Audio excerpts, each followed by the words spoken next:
भावार्थ जो राग द्वेष रहित गुणग्राही जन होते हैं वे औरों को भी अपने सदृश करके दाता हुए लक्ष्मीवान होते हैं। भावार्थ इस मंत्र में वाचक् लुप्तोपमा अलंकार है। मनुष्यों को वैसा यत्न करना चाहिए जिससे अग्नि की उत्तेजना से बहुत उपकार हो।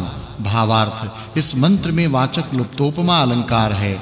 जैसे मनुष्यों का दूत रूप अग्नि पृथ्वी तल के ऊपर पदार्थों को पहुंचा और जलों को वर्षाकर सबकी रक्षा का निमित्त होता है, वैसे विद्वान जन उत्तम वचन से सबका हित करने वाला होता है। अब ईश्वर के विषय को अगले मंत्रों में कहा है। भावार्थ इस मंत्र में उपमा अलंकार है। जैसे सत्य का उपदेश और सत्य का आचरण करने वाला पुरुष सबका प्रिय प्यारे काम को चाहने वाला सबका मित्र शास्त्रज्ञ धर्मात्मा विद्वान बाहर भीतर विज्ञान देकर धर्म में नियत करता है, वैसे भीतर बाहर परमेश्वर सबके समस्त कामों को जानकर फल देता है।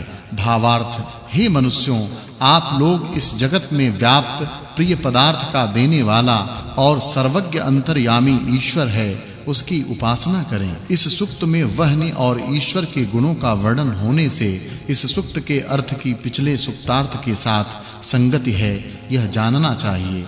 यह छठा सूक्त और 27वां वर्ग समाप्त हुआ। अब 6 ऋचा वाले 7वें सूक्त का आरंभ है। उसके प्रथम मंत्र से विद्वानों के गुणों का वर्णन करते हैं। भावार्थ जो उत्तम धन लाभ के लिए बहुत यत्न करते हैं वे धनाढ्य होते हैं।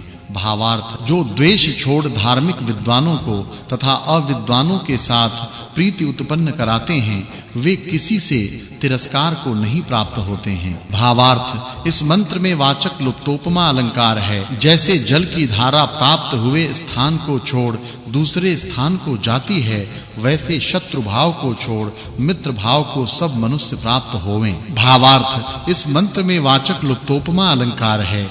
जैसे घी आदि पदार्थों से प्रज्वलित किया हुआ पवित्र करने वाला अग्नि बहुत प्रकाशित होता है, वैसे सत्कार पाया हुआ विद्वान जन बहुत उपकार करता है।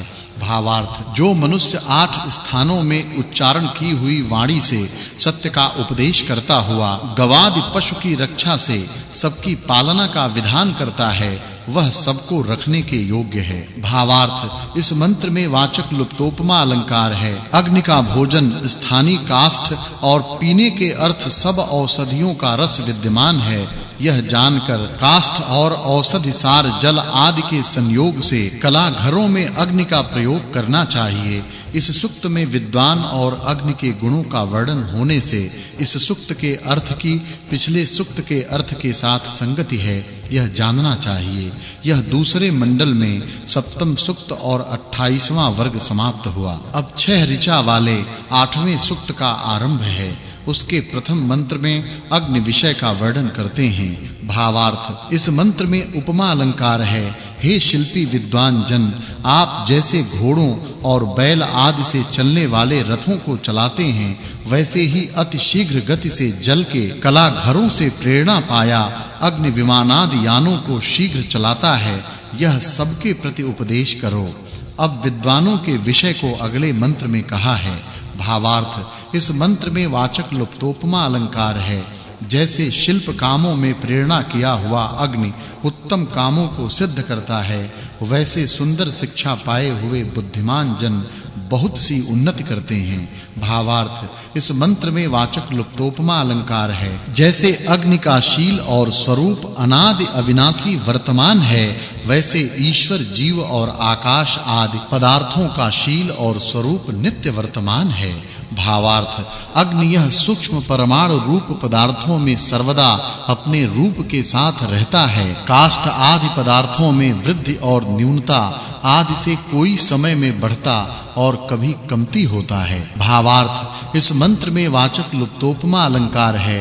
विद्वानों की योग्यता है कि जिन उपदेशों से अज्ञादि पदार्थ विद्या राज्य लक्ष्मी बढ़े, उनसे सबको उद्योगी करें। भावार्थ इस मंत्र में वाचक् लुप्तोपमा अलंकार है। जैसे विद्वान जन अज्ञादि विद्या से रक्षित सबके मित्र प्रशंसित सेना वाले होकर मित्र होते हुए धर्म और विद्या की उन्नति करें, वैसे सब मनुष्य प्रयत्न करें।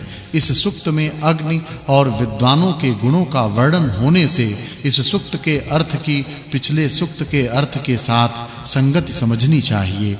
यह दूसरे अष्टक में 29वां वर्ग और 8वां सूक्त समाप्त हुआ। अथ द्वितीयाष्टके षष्ठाध्यायारंभः। ओम विश्वानि देव सवितर दुरितानि परासुव यद्भद्रं तन्नासुव।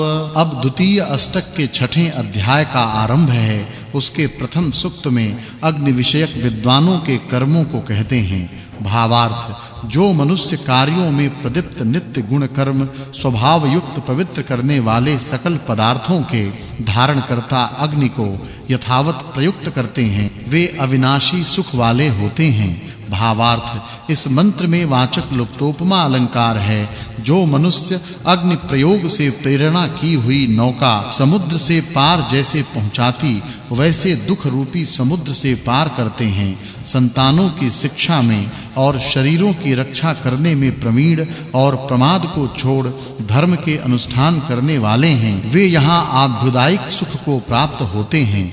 भावार्थ, जो शुभ कर्मों को करते हैं वे श्रेष्ठ जन्म को प्राप्त होते हैं। जो अधर्म का आचरण करते हैं वे नीच जन्म को प्राप्त होते हैं। जैसे विद्वान जन जलते हुए अग्नि में सुगंध्यादि द्रव्य का होम कर संसार का उपकार करते हैं, वैसे वे सबके उपकार को वर्तमान जन्म में व जन्मांतर में प्राप्त होते हैं। भावार्थ, इस मंत्र में वाचक् लुप्तोपमा अलंकार है। जो धनाढ्य धन से परोपकार करें वे सबके प्यारे होते हैं। भावार्थ, उसी के कुल से धन नाश नहीं होता जो और सुपात्रों के लिए संसार का उपकार करने को देता है। भावार्थ, इस मंत्र में वाचक् लुप्तोपमा अलंकार है। जैसे उत्तम सेना से युक्त राजा दुष्टों को जीत विद्वानों का सत्कार कर और प्रजा को अच्छे प्रकार रक्षा कर सबका ऐश्वर्य बढ़ाता है, वैसे सबों को होना चाहिए। इस सूक्त में अग्नि के समान विद्वानों के गुणों का वर्णन होने से इस सूक्त के अर्थ की पिछले सूक्त के अर्थ के साथ संगति है, यह जानना चाहिए। यह 9वां सूक्त और पहला वर्ग समाप्त हुआ। अब 6 ऋचा वाले 10वें सूक्त का आरंभ है। उसके प्रथम मंत्र में अग्नि विषय का उपदेश किया है। भावार्थ, इस मंत्र में उपमा अलंकार है।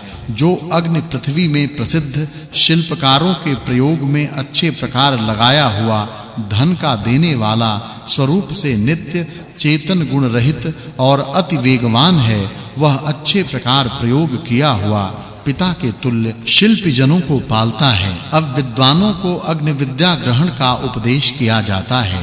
भावार्थ, मनुष्य जिससे बिजली आदि पदार्थ उत्पन्न होते हैं सबका जीवन भी होता है, उस अग्नि की विद्या को सब उपायों से ग्रहण करें। भावार्थ, हे मनुष्यों, जो अग्नि विद्यमान और नष्ट हुई पृथ्वी में गर्भ रूप विद्यमान है उसी की विद्या को जानो। भावार्थ, इस मंत्र में वाचक् लुप्तोपमा अलंकार है। जो मनुष्य समस्त मूर्तिमान